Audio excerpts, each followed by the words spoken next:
हरे हरे पुण्यात्मा आवाज की दुनिया के दोस्त।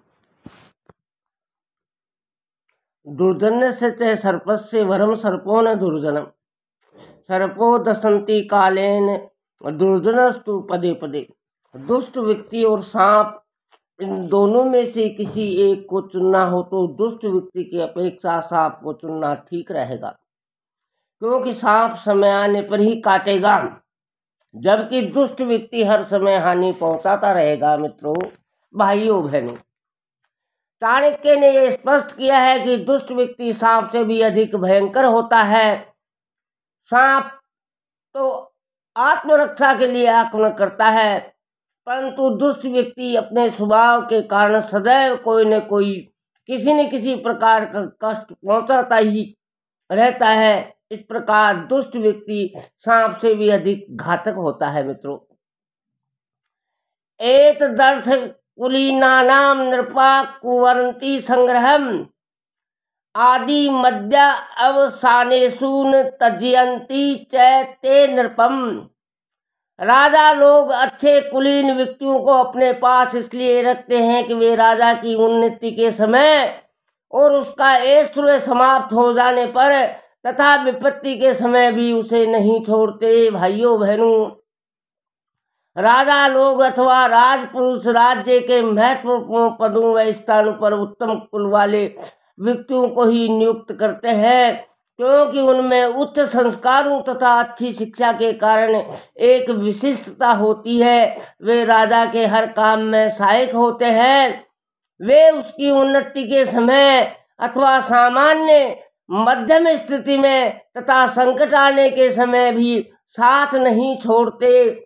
हरे हरे, यदि इस बात को आज के संदर्भ में भी देखा जाए तो स्वार्थों और नीच कुल के व्यक्ति ही अपना स्वार्थ सिद्ध होने पर दल बदल कर लेते हैं और नेता का साथ छोड़ देते हैं। परोक्ष रूप से चाणक्य ऐसे लोगों को सचेत करना चाहते हैं।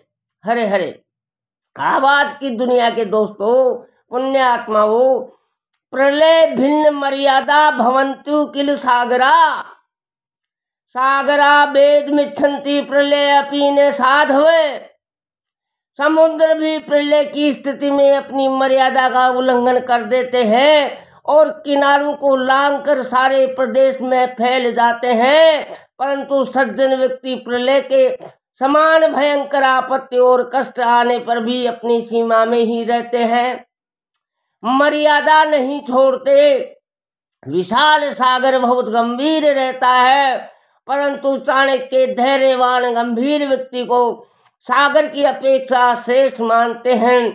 सागर सारी मर्यादा भूल जाता है, अपनी सभी सीमाएं तोड़ देता है और जल थल एक हो जाता है, परंतु श्रेष्ठ व्यक्ति अनेक संकटों के आने पर भी गंभीर बना रहता है, उन्हें सहन करता है और अपनी मर्यादाएं कभी पार नहीं करता।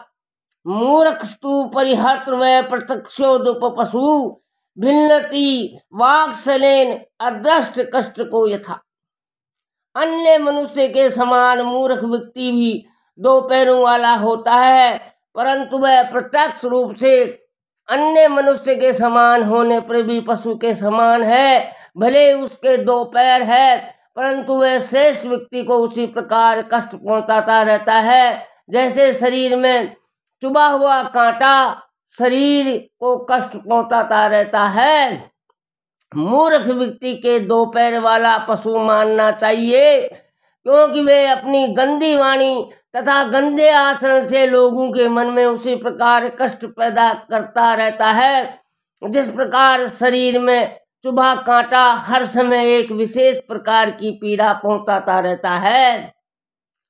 रूप यौवन संपन्ना विशाल कुल संभवा विद्याहीना न शोभन्ते निर्गंधायुक्त सुंका।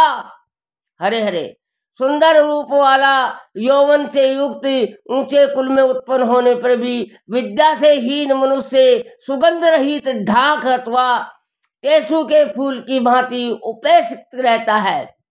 यदि किसी व्यक्ति ने अच्छे कुल में जन्म लिया है और देखने में भी उसका शरीर सुंदर है, परंतु यदि वह भी विद्या से हीन है तो उसकी स्थिति भी ढाक के उसी फूल के समान होती है मित्रों, जो गंध रहित होता है। ढाक का फूल देखने में सुंदर और बड़ा होता है, परंतु जब लोग ये देखते हैं कि उसमें किसी प्रकार की सुगंध नहीं है तो वे उसकी उपेक्षा कर देते हैं। कोकिलानाम सुरो रूप स्त्रणा रूप पतिव्रतम विद्या रूप कुरूपाणा क्षमा रूप तपिस्वनम। हरे हरे, कोयल का सौंदर्य उसके स्वर में है, उसकी मीठी आवाज में है। स्त्रियों का सौंदर्य उनका पतिव्रता होना है, कुरूप लोगों का सौंदर्य उनके विद्यावान होने में है, और तपस्वियों की सुंदरता उनके समावान होने में है। आवाज की दुनिया के दोस्तों, भाव ये है कि व्यक्ति का सौंदर्य उसके गुणों में छिपा रहता है। जिस प्रकार कोयल और कौवा दोनों काले होते हैं, परंतु कोयल की मीठी कूकू सभी को पसंद होती है, यही मीठा स्वर उसका सौंदर्य है। इसी प्रकार पति स्त्री को सुंदर मानता है।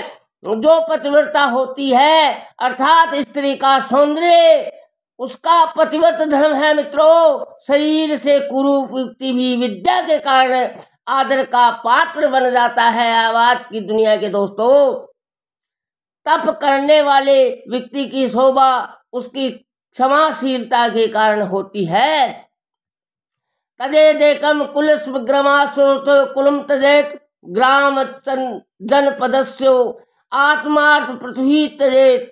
यदि एक व्यक्ति का त्याग करने से कुल की रक्षा होती है, उन्नति होती है, सुख शांति मिलती है, तो उस एक व्यक्ति को छोड़ देना चाहिए, उसका त्याग कर देना चाहिए। आवाज की दुनिया के दोस्तों, यदि एक गांव को छोड़ने से पूरे जिले का कल्याण हो तो उस गांव को भी छोड़ देना चाहिए। इसी प्रकार आत्मा की उन्नति के लिए सारे भूमंडल का भी त्याग कर देना चाहिए।